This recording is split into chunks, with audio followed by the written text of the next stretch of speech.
Fayyaa jirtanii amaansaati jajjaboo yooyyaa babaaro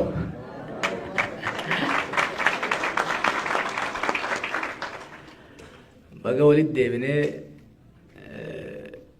tuurii kan hoggan godhu isla keddee jiru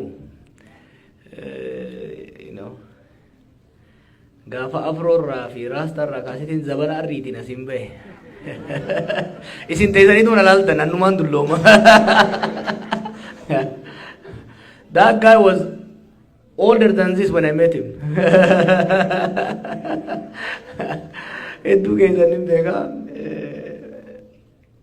But it was a good journey, wasn't it? It was a productive journey. That's what matters.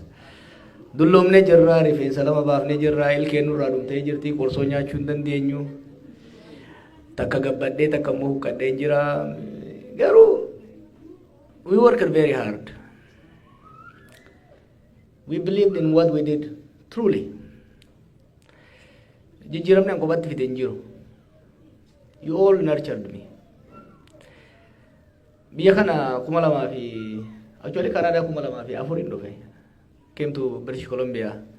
Pearson Youth Leadership Summit kajamu tokko geggeessuudhaaf Victoriaan dhufe. San booda Stanford eegan dhufe boodas nama tokko beekuun ture biyya Ameerikaa kana. I didn't know a single person. Fira maal nama tokko beekuun ture. Achirraa nama barannee nama wal jaaraa walis quucaraa zabana paaltook irraa zabana feesbuuk irraa osuma wal waqarru gaaran jiguu jaamusanis jiisinee waydirree baane ugaa jennus gaarri biraan mul'ate gaara baatanii beetanii biyya gaara beeteenya gaara tokko gaati wayye alhamdulillah jette kabiraati si mul'ata keessattuu gaara cilaalo tokko bakka laaltan tokko gaati wayye kabiraati si dhufa jechuudha kana hunda bira dabarree but I enjoyed the journey. Ugada kuda torba kuda saddeet dabre kana keessa waan keessa dabarre manni keenya biyya alaa waan waggaa lamaan kana qofa nu gootaniif kan isin galateeffachuu barbaadu. Jawaar har'aa agartan kun Jawaar maqaansa hamtuunis toltuunis ka'u kuni ani walitti qaba isa keessanii. I'm actually a product of you. Hundi keessa humnaan yaadaan du'aayin ummanni keenya biyya alaa kun namni nan gargaarin hin jiru. So whatever I succeeded, I attribute it to you. Waggoota dabran 17 kanaaf ummanni keenya kan Kanaadaa jirtanis biyya adda addaa jirtaniif waan na bira dhaabattanii waanin itti amane bakkaan akkan ga'uuf waan na gargaartaniif galatooma jechuuf hin dhufee galatooma warra nuti geessu.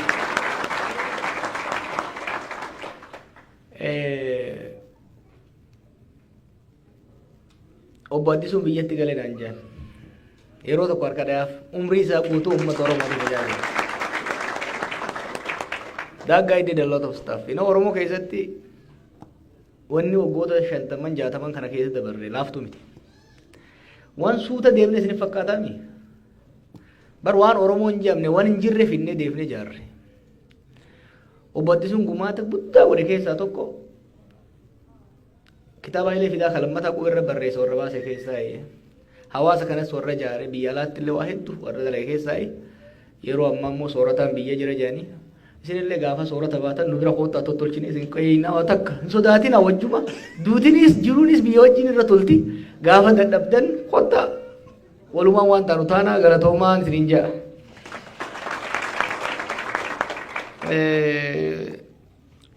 Dula kana keessatti galatoomatti aansee wanti uummata keenyatti haasa'uu barbaannu jijjiirama dhufe appreciate akka goonuuf akka appreciate haa deeggarru jechuu osoo hin ta'in akka hubannuuf. Dhiiroo biitii tuni biitii amma jirtu tun 2018 duraatiin totally adda. Ta biraa dhiisi Itoophiyaan an biraa hidhamee fi itti bahee dachii adda dachiif samii. Gara fuulduraa uummata keenya rakkoo lee keessaa baasuudhaaf rakkoo siyaasaa rakkoo nageenyaa rakkoo diinagdee keessaa baasuudhaaf wantoota jijjiiraman hubachuun barbaachisaadha. Maaliif haala hawaasni sun gama diinagdeetiin gama siyaasaatiin gama securitytiin psychologically sirni sun mootummaan sun naannoon sun keessa jiru yoo sirriitti hubatiin tarsiimoo baasuu hin danda'amu. Tarsiimoon haala qabatamaa irratti strategic assumption waan jennu ni jira. Faaktii fudhattee faaktii irratti hundooyiteetti tarsiimoo baaftaa jechuudha. Tarsiimoo tokko baasuudhaaf haala qabatamaa hawaasa sanii, haala qabatamaa naannoo sanii, biyya sanii, mootummaa sanii, sirna sanii sirriitti hubachuu barbaachisa. Kanaaf jijjiiramoota afur observe godhe ilaaleen isin himuu barbaadarra. Waan hoggaa gubbarra ilaalan hin mul'anne garuu siyaasaa biyya sanii, hawaasummaa biyya sanii fundamentaalii jijjiiree jira sirni amma jiru kun. Waa afuriin isinitti himu. Tokko commercialization of politics. Biyya sanitti siyaasaan shilingii sumuni taate amma.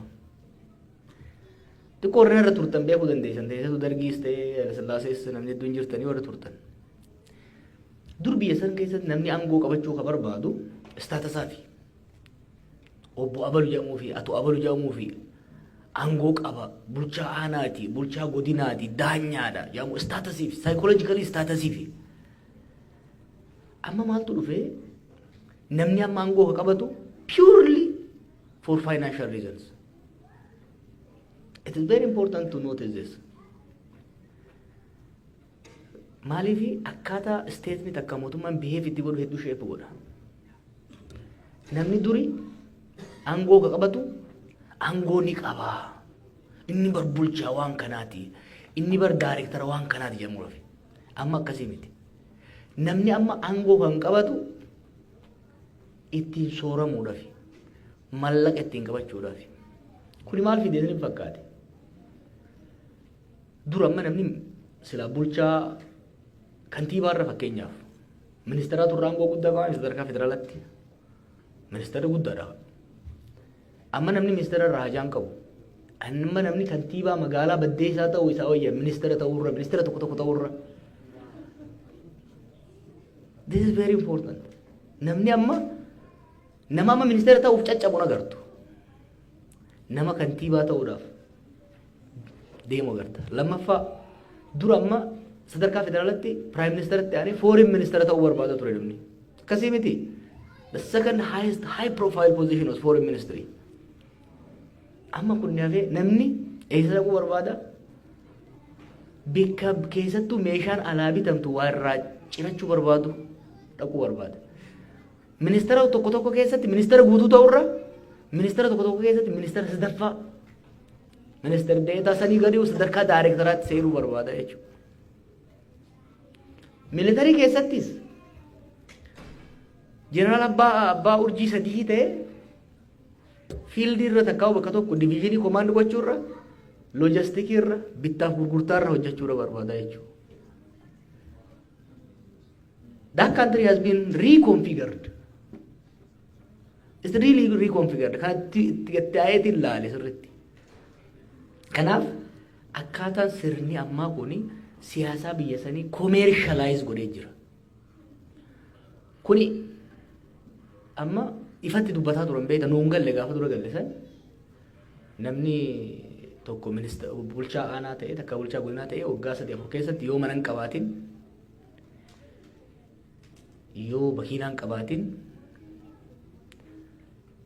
maaloo ministeera ta'e yoo maaloo bulchaa ta'e jaama ture.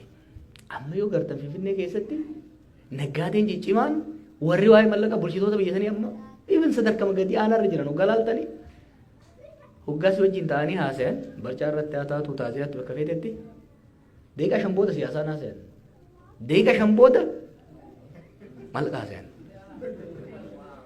It is very interesting. One change tokko kan hin argi kuni siyaasa biyya saniitiif nageenya biyya saniif rakkoo uumaa jira. Keessatti namni waa'ee siyaasaa waliin haasa'ee waa'ee ideoloojii waliin dibeet gochuun hafeeti waa'ee imaammataa dibeet hafeeti transactional qofa akka ta'u. Meeqa naa kennita meeqa baasa. Fakkeenyaaf bulchaa aanaatirraa bulchaa godinaa seenuudhaaf mallaqa guddaa makfaata argatte. Injiru jechuun dura amma fakkeenya dheetii abaluu harka kennitee deeggartee maal caasaadhaan ol baataa akkasii miti. Amma akkasitti deemee jechuudha. The state has been captured by commercialized political elites. Kuni gara fuuldura baay'ee na sodaachisa. Maali? biyyattiis ummataas humna alaatiin waan saaxilu natti fakkaata. Maaliif kompetiishinni eliitii bulchiinsaa jidduu jiru aangoo wal caaluudhaaf osoo hin ta'in qabeenya wal caalu yoo ta'e qabeenyaan wal caalu irratti yoo fuulleffatu taate risoorsiin biyya sanii immoo hedduu limited waan ta'eef dantaa biyyaa dabarsanii gurguruudhaaf waan saaxilaman natti fakkaata. Waan tokko tokkos argaatiin jira. San tuttuqee deebi'ee zabdiyyaan bu'u garuu tokko wanni na hubachuu qabdan commercialization of politics incredibly fast fidee jira. Kuni waan gaarii waan hamaas qabaachuu danda'a. Probably eliitiin transactional ta'e compromise ta'uu danda'a. Compromise gochuu irratti waliin haasa'uu irratti saxxoo maqqabal jedhamu saniif karaa banuu danda'a ta'a. Gara biraatiin garuu dantaan uummataa dantaa hawaasaa wanni jedhamu namni siyaasaa ka seenu public interestiidhaaf osoo hin ta'in purely financial interestiidhaaf ta'a deemuun kun by the way amma OPDO fi hadee qofame kan hin jechaa jiru.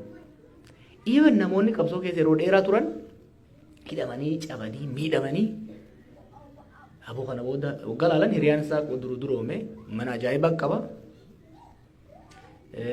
makiinaadha oofaa san qofa osoo hin ta'in bakka biraatii immoo mana qabaa dachii qabaa kanaaf namnummaan qabsoo keessa tures aboo maaliif irra akkadha jee gara waan kana dabalamuutti argaa jirra jechuudha. So one change is commercialization of politics.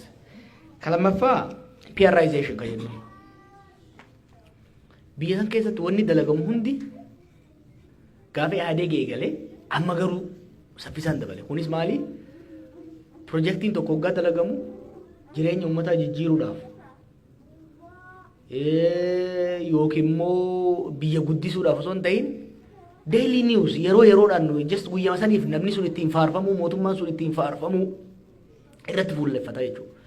Waan hojjetamu projektoota waggoota afran hojjetaman yoo laalte fuulleffannaan guddaan bilijilichi irratti ta'e. PRization amma bar qondaalli hundi Facebook armii mataa ofii qaba qondaalli hundi.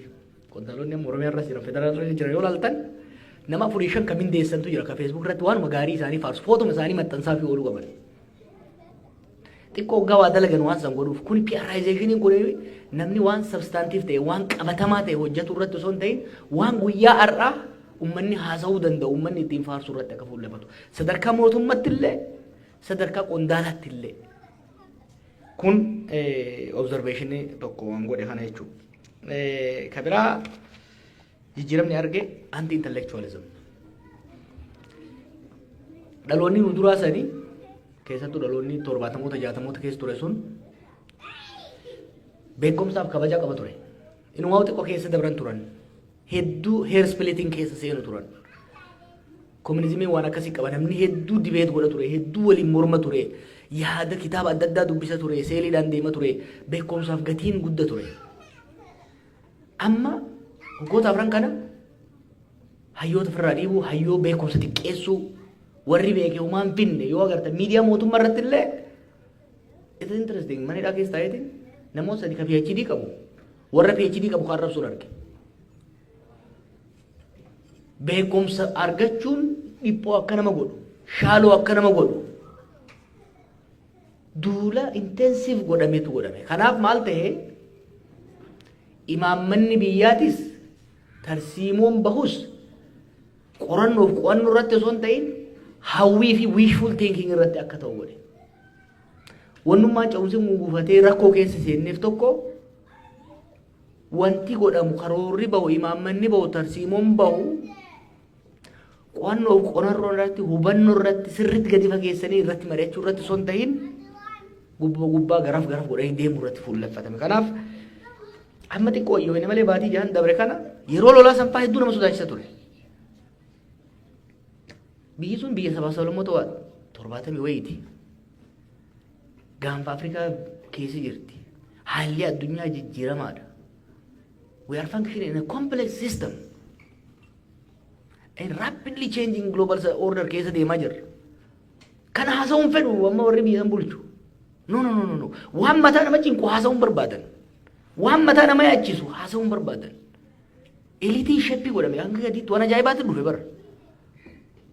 Amma waggaa xiqqoo waan tokko substantiif ta'e waggaa amma lakkoo isa faa yaada wayii dhiyeessu. Ragaa yaada sanii maal yoo ta'an deebii kennuu barbaadan. San qofa osoo hin ta'in nama gaafii kiriitikaal ta'e gaafatu. Nama yaada dhiyeessu. Even warra ijoollee qabsoo keessaa bakka adda addaa itti makamte amma ni gartan yeroo tokko tokkotti fincila itti dhufaa jiru.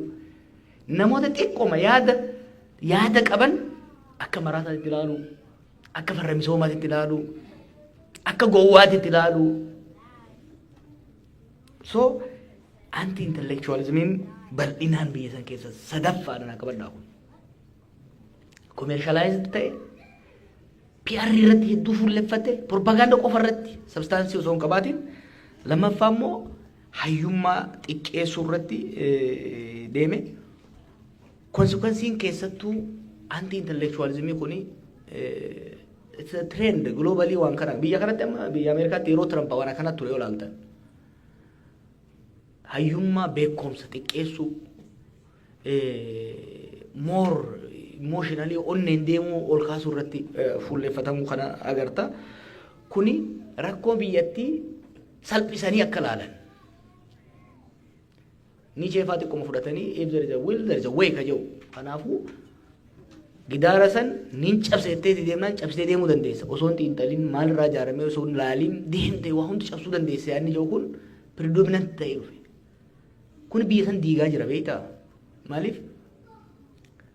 Waan qondaalonni dubbatan kana carefully hoggaa laaltan waan isaan hojjetan hoggaa laaltan waan hin bilchaatin waan itti yaadamin xaxama biyyi sunii fi naannoonni sun keessa jiru sirriitti xiinxalanii karaa filachuu osoo hin ta'in naa akkuma itti dhufetti akkuma billichitti jeetti itti deemuun aadeeffamee dhufe mootummaa qofa keessatti miti kontaajees ta'ee jira yaadno kun. Nama jogga gattee xiqqooma waan substantive ta'e maali wanni amma jettuun theoretical background isaa maali? Where is the empirical evidence? Muuxannoon biyyoota biraa maal fakkaata? Hogga jetteen hoggaa kun bara yuunivarsiitii miti siin jenna. Kun siyaasaadha siin jenna. Siyaasaan shira malee waan sirriitti itti yaaddee itti cinqamuu qabdu miti siin jenna. Barkasiifinne yuunivarsiitii barsiisiif osoo hin ta'in waan kana geggeessiifi inuma geggeessi qofa osoo itti yaadin. So rakkoo amma agartan biyya kana keessatti agartan keessaa tokko this anti-intellectualism has led to shallow analysis. Rakkoo biyya sanii rakkoo diinagdee biyya sanii akkaatuma isaan diinagdee itti fix godhuudhaaf yaalan yoo ilaaltan akkaatuma amma dhugaan eegan bahee booda qondaalota tokko tokko argeen ture. Biyyi sun lola waggaa tokkoo fi walakkaa nama 500 fixe keessaa warra hoogganan fakkaatan. They have not taken time to appreciate and reflect how deep the country has gone. Akka watakkan ta'in sitti haasayan. Maaliif jee hoggan laalu anti-intellectualismii maalitti ergee waa hunda salphisanii laaffisanii akka laalan godhee jechuudha. Jijjiiramni sadaffaa ani arge afuraffaatti osoo hin dhufin keessattuu anti-intellectualismiin kun maal godhee nama amansiisuudhaan osoo hin taane sodaachisuudhaan bituu. Namoota carefully mee Amaarri maal barbaada, Oromoo maal barbaada, Tigreen maal barbaada, Walaayitaan maal barbaada, mee waan inni barbaadu jidduutti hafiinnu jechuurra wal jibbaa fi wal shakkii jidduutti naquu irratti akka fuulleffatamu godhe jechuudha. Even Oromoo jidduuttu hoggaa gaafiin tokko ta'e maaliif gaafiin kan ta'e? What is the incentive mechanism driving the protest, the rebellion?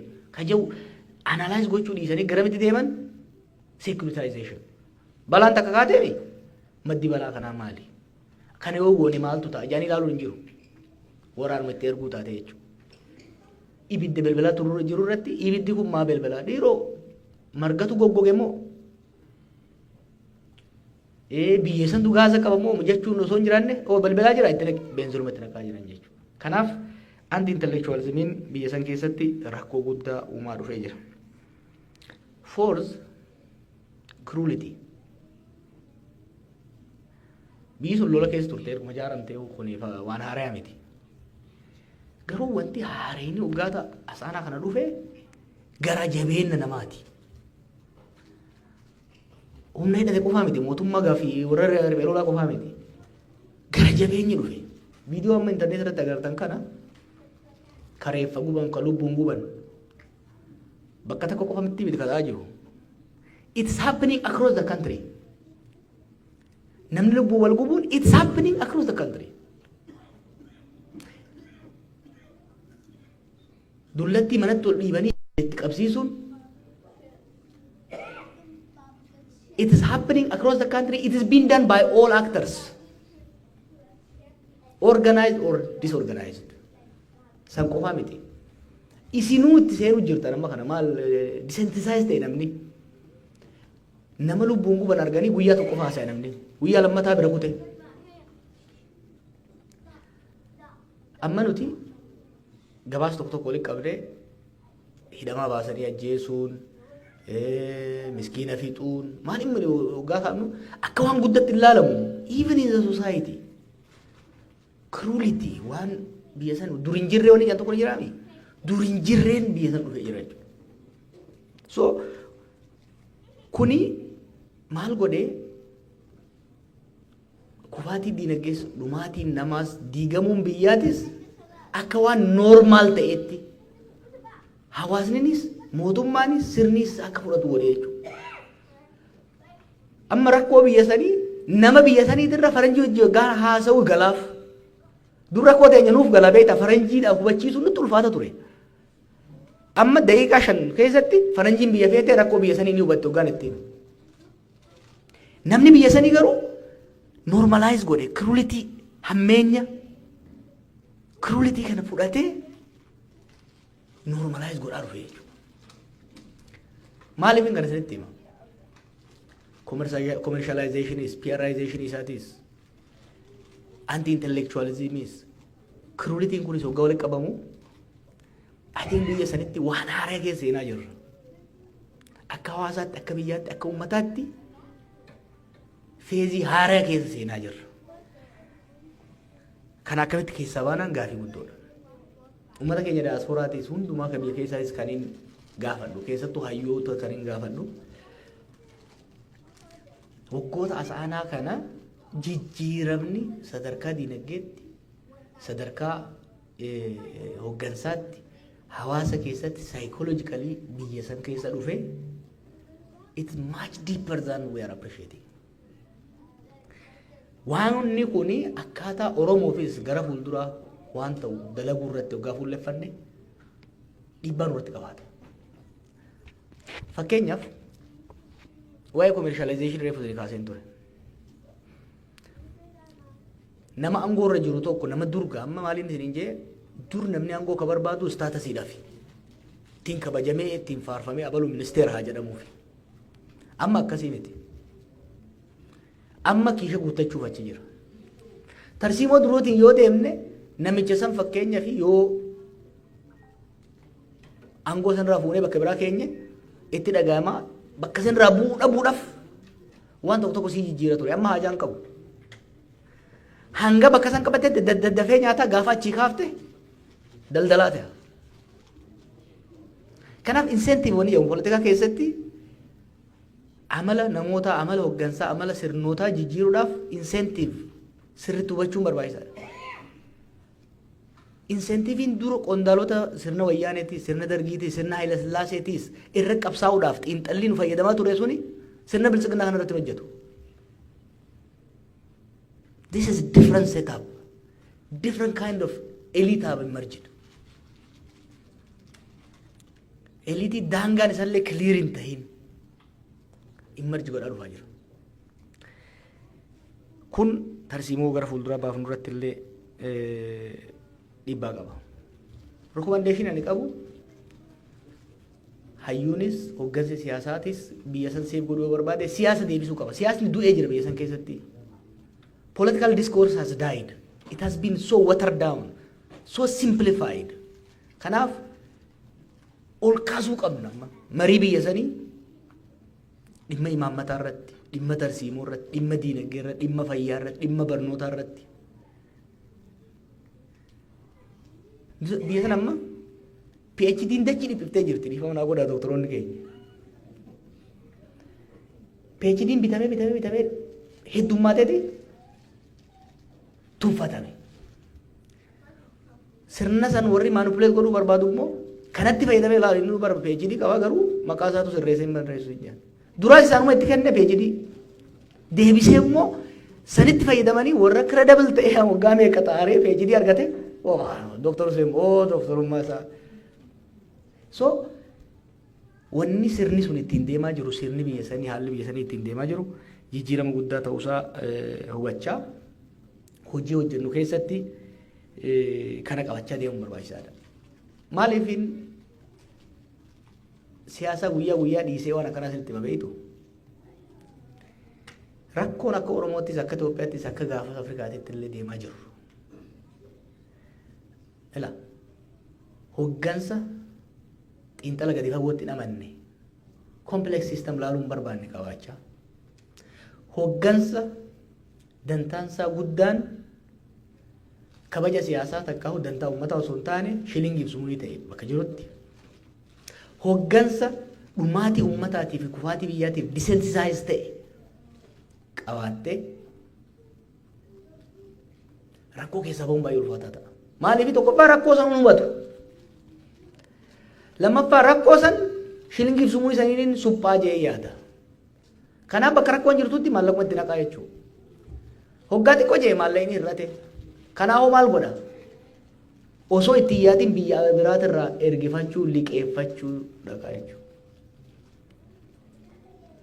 Xiqqoo booda biyyattiin humnoota alaatiin weeraramtee qabdiin nyaatamee rakkoon biyyaa harka lammiilee biyyaatii ba'ee harka qaamota alaa seenaa jira jechuudha.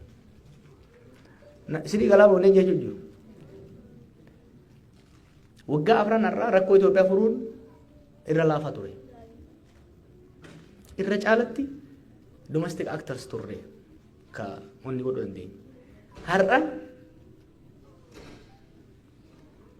sababa adda addaa kanaan rakkoon biyya sanii internationalize wanni ta'een kanaan wal qabateeti ka deemaa jiru. Nuyis wanni godhuu qabnu akka hawaasaattis akka hoggansaattis biyya san keessatti kalee qabsoon Oromoo waggaa 50 dabre kana maal keessa akka dabre toroottootti haasa'an ture. Amma boqonnaan haarayni qabsoon Oromoo hawaasni Oromoo uummanni biyya sanii keessa seene hamma tokko ni hubattan jeetin yaada. Kana sirreessaa deemuun barbaachisaa nutis jaarame amma jaaraa jirru jabeessaa jirru keessatti hawaasa engage godhaa jirru keessatti uummanni keenya xiqqoo wanni Oromoo irraa amma eegamu xiqqoo lash godhee eessaa kaanee eessa geenye qofa osoo hin ta'in dhiiroo sirna akkamtu nu dura dhaabbataa jira. Social, economic, political security transformation naannoo sanii maal fakkaata ka jedhu itti yaadee bilcheessee itti deemuu qaban jee yaada. Kaafan booda mariitti deebinaa ka dhumarratti wanti amma reefu bulayyan keenya dhiyeessan na gammachiisa. Entrepreneurshipiinis, networkiinis. Rakkoon tokko biyya sanitti dhufe namni dalagaa uumuun barbaadu. Because of this commercialization and intellectualism kun hundi interact godheeti entrepreneurshipii dalaguun barbaadan namni waa uumuun barbaadu namni saffisaan duroomuu barbaada malee dalagee duroomuu barbaadu. Kanaaf warri keenya uummanni keenya biyya alaa jirtanis ka biyya keenya jirtanis waan creative ta'e waan haaraa waan hawaasa nama dhuunfaatis guddisuu irratti waan akka mareefu abjaataa jettan san jaaruu irratti hojjechuun but more than that ka attract na godhu professional networking waldaa injiinaroota jaartan sun hedduu gaarii maaliifi who you know particularly biyya alaa kanatti sometimes who you know is more important than what you know. Waldaa akkanaa kana dhaabuun ijoollee lafaa jirtus koos gochuu reefu maaliif hin jaaru kan biyya kana dhufu nama tokko beekuun ture. Waggaa afuritti koorsii meeqaantam credit hour meeqaan fudhadhe almost 2/3 san caalaan deebee ture. Osoo beekee jiraadhe Stanford waggaan bahu maastersii guututti fitee actually lama fudhachuu hin danda'an ture. But I left BA'n achi bahee jechuudha. Kanaaf ijoollees koos gootanii ittiin deemuudhaaf. Already immoo experience qabna. Waldaan hakimoota ogeeyyii fayyaa Oromoo ka biyya alaa jiru kun hojiin hojjetaa jiru argaa jirtanii.